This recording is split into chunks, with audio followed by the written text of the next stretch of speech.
Good morning guys. आज Sunday. आज दोन्ही पण इंडियन मार्केटला आणि फॉरेक्स मार्केटला दोन्हीला पण सुट्टे आहेत.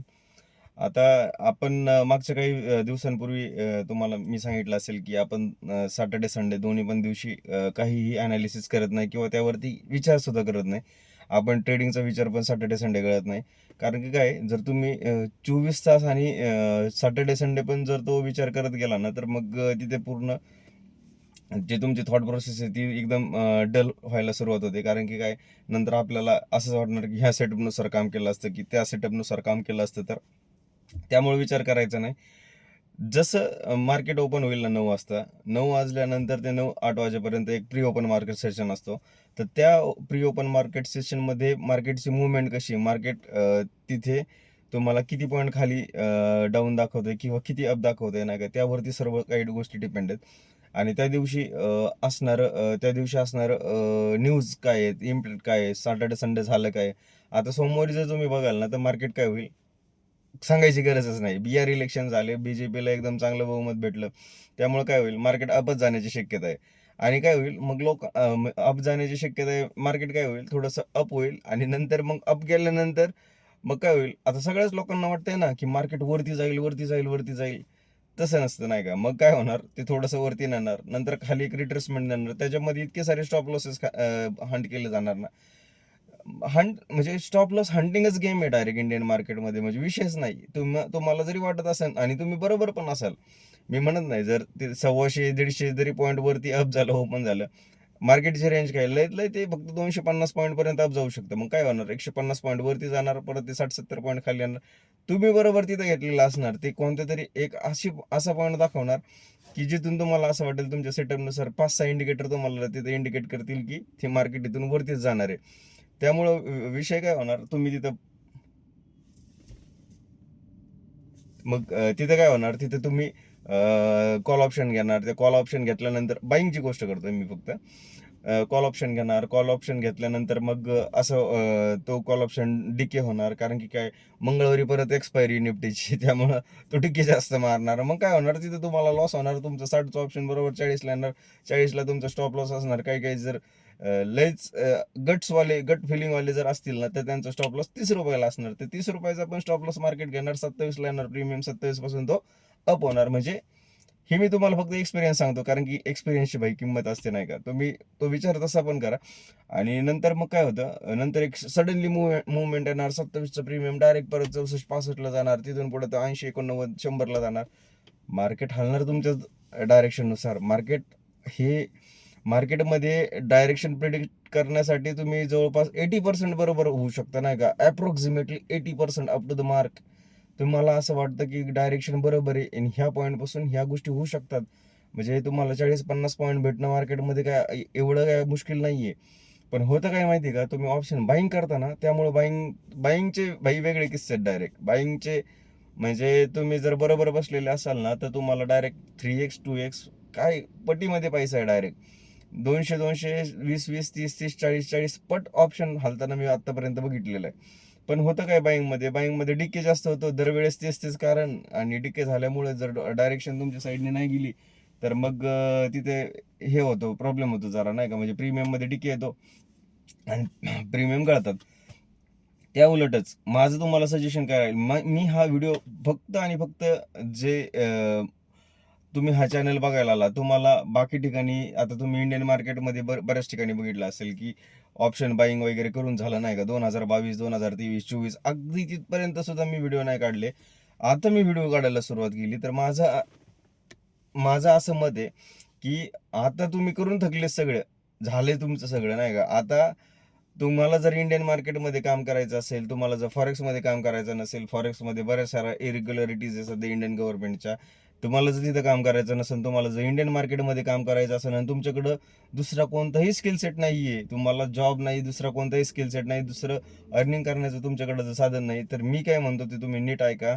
माझं तुम्हाला हे सजेशन राहील की तुम्ही ऑप्शन सेलिंगकडे लक्ष द्या.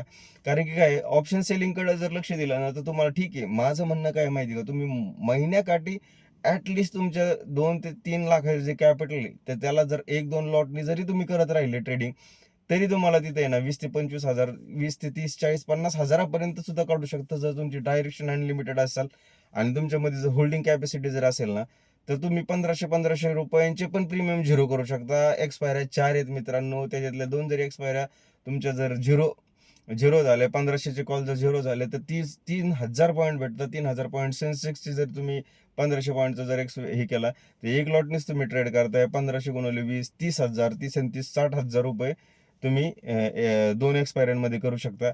आणि राहिली दुसरी गोष्ट म्हणजे काय, 1500चा प्रीमियम असा किती लांब जाईल, ठीक आहे चल तो गेला नाही का.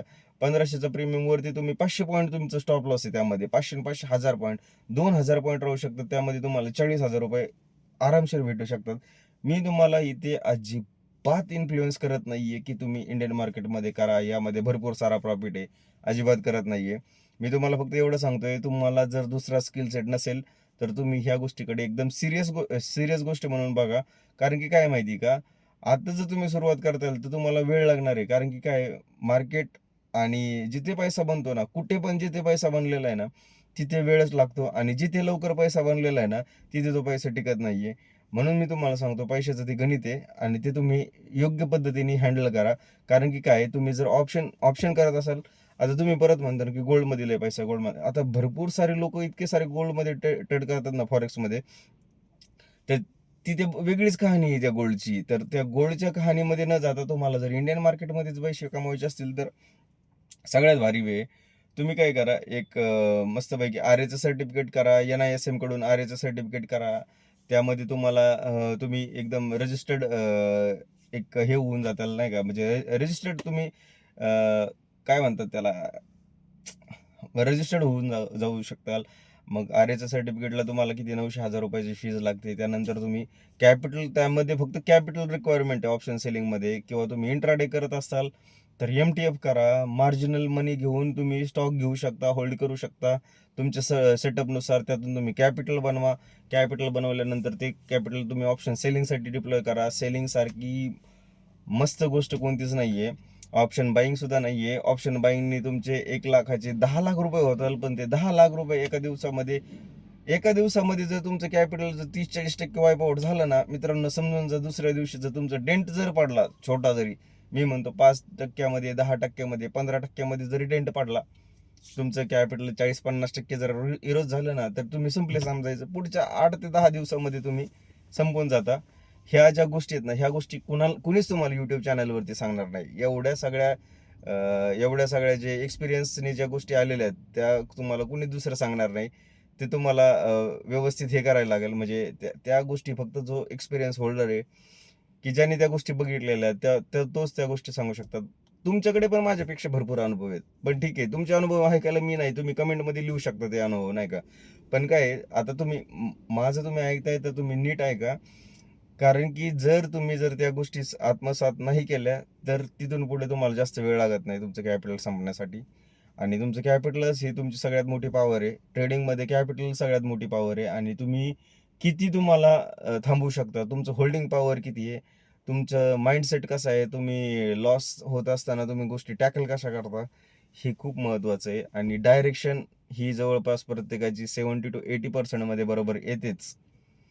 पण विषय असा राहतो की जी होल्डिंग पॉवर आहे आणि जे म्हणजे मार्केट ऑपरेटरच्या पद्धतीने ऑपरेट करतात ना मार्केट, ते जरा तुम्ही शिकले ना, वेळ लागणार आहे. कोण असं नाही की, मग तसं जर असतं तर IIT वगैरे, जे मेडिकल वगैरे भारी भारी कॉलेजला झालेली पोरं आहेत, त्यांना जर पैसेच कमवायची ज्याच्यामध्ये इच्छा आहे तर ते डायरेक्ट ट्रेडिंगमध्ये आले असते आणि इथं लाखो करोडो रुपयांचा दररोज व्यवहार होतो नाही का.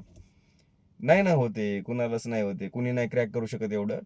त्याला वेळच लागतो. आणि वेळ घ्या, प्रॉपर वेळ घेऊनच काम करा आणि प्रॉपरली काम करा. तुम्ही एकदम सेटअपनी काम करा. असं समजूच नका की महिन्यामध्ये तुम्हाला 5-10 लाख, 20 लाख, 50 लाख रुपये कमवायचे. तुम्ही आरामशीर पैसे कमवा आणि त्यामधून मग हळूहळू ग्रोथ करा. एका लॉटचं कॅपिटल दुसऱ्या लॉटवरती न्या, तिसरा लॉट ॲड करा, चौथा लॉट ॲड करा. जेव्हा तुमचे 5 लॉट ऑप्शन सेलिंगमध्ये पडतील त्यावेळेस तुम्ही मंथली अप्रॉक्सिमेटली 2.5 ते 3 लाख रुपये अर्न करू शकता. आरामशीर होऊ शकतं, सगळं आरामशीर होऊ शकतं. फक्त तुम्हाला तुमचा माइंडसेट तेवढा स्ट्रॉंग पाहिजे आणि तुमची विचार करण्याची तेवढी क्षमता पाहिजे आणि तुमच्यामध्ये थोडेसे गट्स पाहिजे. गट शिवाय इंडियन मार्केटमध्ये तुम्ही येऊच नका, प्लेनमध्ये. आणि आता तुम्हाला एवढं मोटिवेशन देऊन झाल्यानंतर तुम्ही लाईक वगैरे करत जा जरा. मोटिवेशन राहतं नाही का आम्हाला पण. तसं मोटिवेशनची गरज मला जास्त नाही आहे. तर तरी पण तुम्ही लाईक करा, कमेंट करा, शेअर करा. हां, YouTubeचा व्हिडिओ शेअर केला तरी चालेल. आपल्याला सबस्क्रायबरची आता गरज आहे सध्या. तर आपले सबस्क्रायबर आता वाढले पाहिजे जरा. तर तुम्ही त्या दृष्टीने आम्हाला सपोर्ट करा. एवढं बोलून मी आजचं थोडंसं जरा तुम्हाला दिलेलं मोटिवेशन थांबवतो आणि भेटूयात उद्या पुढच्या व्हिडिओवरती. पुढचा व्हिडिओ आपण आहे ना सोमवारच्या मंडे मार्केटबद्दल घेऊ आणि मी तुम्हाला मगाशी सांगितलंय ना ते आपण बघूया ते किती खरं ठरतंय, किती हे होतंय. ते एक्सपिरियन्स सांगेल नाही का. मी तुम्हाला उद्या ना ग्राफ ग्राफ वगैरे दाखवतो उद्याच्या व्हिडिओमध्ये. त्या गोष्टी कशा प्रकारे वर्कआउट होतात आणि त्यानंतर मग आपण त्या गोष्टींना टॅकल करण्यासाठी कशा पद्धतीने काम केलं पाहिजे.